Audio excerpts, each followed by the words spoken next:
ምክንያት ደግሞ ያው በእኔ በኩል አሳማኝ ምክንያት አለኝ። የጠፋሁበት ዋነኛው ነገር እንዳያችሁት ነው። የሁላችሁም የብዙዋችሁ ጥያቄ ነበረ። በጣም ብዙ ቤተሰቦችሽ በጉጉት የሚጠብቁት ቀን ረጅም ዓመት ደግሞ እኛም ስንመኝላችሁ የነበረ ነገር ዛሬ ሊሆን ነውና ብቸኝነት። ሰላም ሰላም ሰላም፣ እንዴት ናችሁ? ውድና የተከበራችሁ በመላው ዓለም የምትገኙ ኢትዮጵያውያን እንዲሁም ኤርትራውያን የቻናል ቤተሰቦች እንዴት ናችሁ? ደህና ናችሁ ወይ? ሁሉ ሰላም ሁሉ መልካም፣ እኔ ጋር ሁሉ ሰላም ሁሉ መልካም፣ እናንተም ጋር ሁሉ ሰላም ሁሉ መልካም እንደሚሆን ተስፋ እያደረኩኝ ቪዲዮውን ስትጀምሩ እንደተለመደው ላይክ እና ሼር፣ ሰብስክራይብ በማድረግ ሰብስክራይብ ስታደርጉ የደውል ምልክቷን በመጫን ቤተሰብ ትሆኑ ዘንድ በአክብሮት እየጋበዝኩ የተሰማችሁን ሀሳብ አስተያየት በኮሜንት እንድትሰጡኝ እያልኩኝ እውነት ለመናገር ጽጌ ሮያል እና ዳኒ ሮያል በዛሬው ዕለት ቀለበት ፕሮግራማቸውን ስላየው በጣም ደስ ብሎኛል። ነገር ግን ክፍል 2 እንዲደረግ የተፈለገበት ምክንያት ልብ አንጠልጣይ ነው፣ አልገባኝም።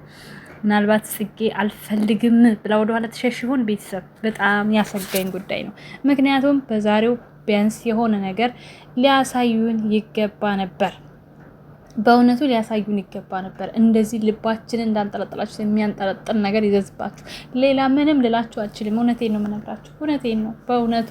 ምክንያቱም እኛ በጉጉት የምንጠብቀው ብዙ ቤተሰቦቻችሁ የሚወዷችሁ ለረጅም ዓመት የእናንተ ማደግ እንደው አብረው ያሳደጓችሁ ጭምር የሚመኙላችሁ ነገር ነው እና እንዴት ነው በዛሬው ዕለት ይሄንን ልብ አንጠልጣይ ነገር እንደዚህ ስቶፕ ልታደርጉ የቻላችሁ? ይሄንን ነገር ከጽጌና ከዳኒ መልስ ፈልጋለሁ እና ነገ ምን ሊሆን ይችላል? ነገ በጽጌ ቤት ያበደ ቪዲዮ ይለቀቃል። ቤተሰብ ምን ይሆናል?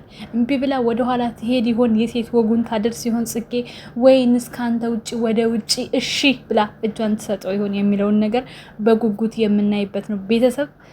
በዚህ አጋጣሚ አብርሽ እንግዲህ ተረቱን ልተርትብህና ልለፍ። የራሱ አሮባት የሰው ታማስላለች ይላልና የሀገሬ ሰው። የራስ አሮብህ የሰው የምታማስለው ነገር በጣም ያስደንቀኛል። ነፍሰ ጡር ሚስትህን መጀመሪያ ተንከባከብ። በእውነቴ ነው፣ እውነቱን ነው የምነግርህ። በድራማ መልክ ልጅቷ መነመነች። ሁሌ ማልቀስ አመት ከምናምን ከዛ በላይ የምር ሴት ነኝ፣ እንደ ሴት ማለት ነው፣ እንደ ሴት ነው ለሩታ የምንገበገበው የምር እንደ ሴት ነው። 2018 ላይ ሴት ልጅ እንበዋል ሊቆም ይገባል። ወላ ድራማ ወላ ሪል የሆነ ላይፋቸውን ሴቶች ጀግና ሆነው ተሽለው ተለውጠው ነው እንድናያቸው የምፈልገው። 4 ነጥብ በቃ። ስለዚህ ምን ብዙዎች ስጋት አለባቸው አሁንም እውነቱን ስነግራችሁ ቤተሰብ። ምክንያቱም አብርሽ የሱ ህይወት ድራማ ስለሆነ አብርሽ ካለበት ድራማ ነው ይሄ ነገር ብለዋል፣ ብዙዎች ብለዋል እና ቢሉም አይፈረድባቸውም። ይሄ ሁሉ ያንተ የራስ ውጤት ነው አብርሽ። እውነቴን ነው የምነግርህ።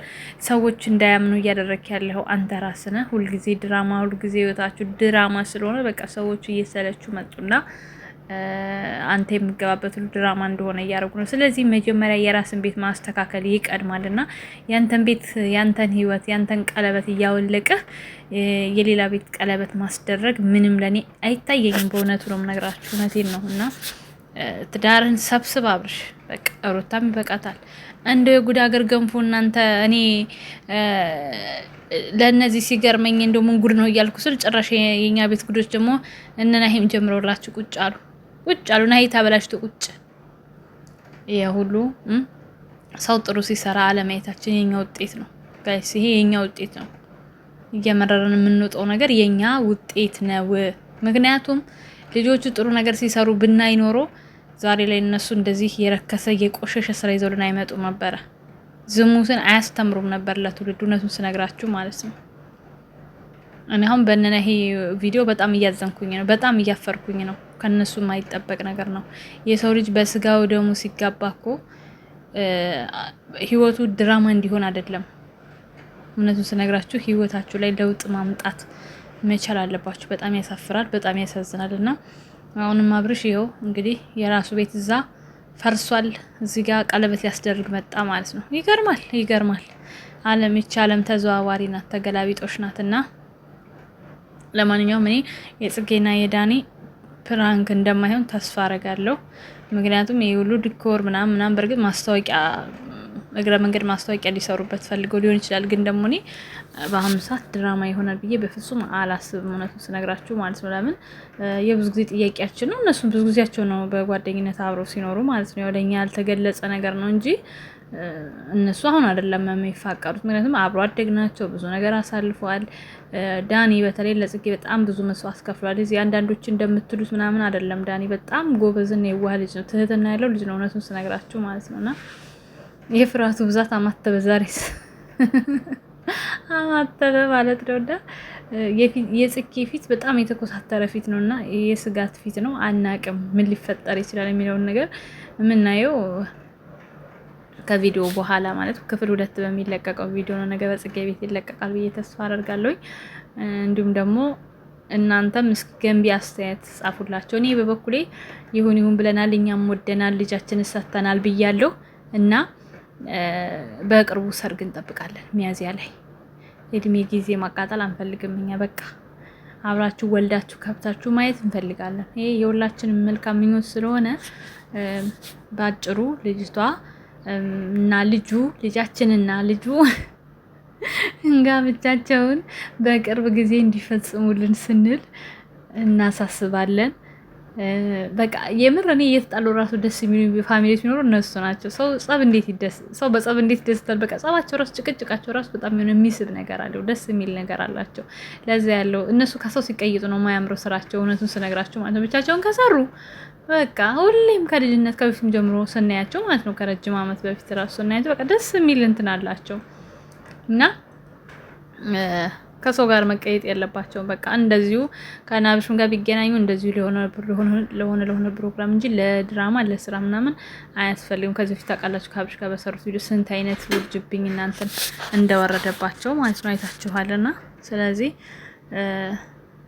ምንም አይነት ነገር ከነሱ ጋር ከማንም ጋር መስራት የለባቸውም። ጓደኝነታቸው እንዳለ ሆኖ አሁን ምን ታዘባችሁ? ያኔ እንደዛ አብርሽ ጋር ከእንትና ጋር እያላችሁ ብዙ ስታወሩ የነበራችሁ ድራማ መሆኑን ራሱ ይብን እያወቃችሁ እነ ጽጌ በህይወታቸው ገቡ።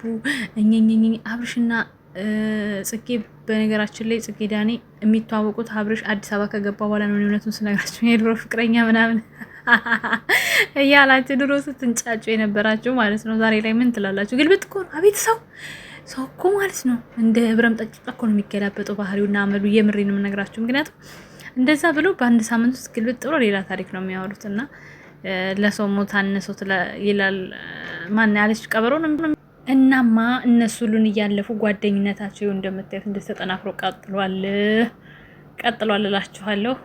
በሃይማኖት ቢመሳሰሉ ራሱ ጽጌ ሩታ ለእነ ዳኒ ትሰጥ ነበር ክርስትና። ያው ግን ክርስትና ይነሳም የእነ አብርሽ ልጅ ችግሩ ማለት ነው እና ቢነሳ ኖሮ ጽጌ ታነሳ ነበር። ምክንያቱም ያው ክርስትና ልጅ ታውቃላችሁ ዝምድናን ያጠነክራል፣ ያበረታል፣ በደንብ ያስተሳስራቸዋል ነበረ። ለማንኛውም እኛም የጽጌሻን ሰርግና ልጅ ለማየት ያብቃን። እወዳችኋለሁ። ላይክ፣ ሼር፣ ሰብስክራይብ አድርጉ። መልካም ጊዜ። ቻው ቻው ቻው።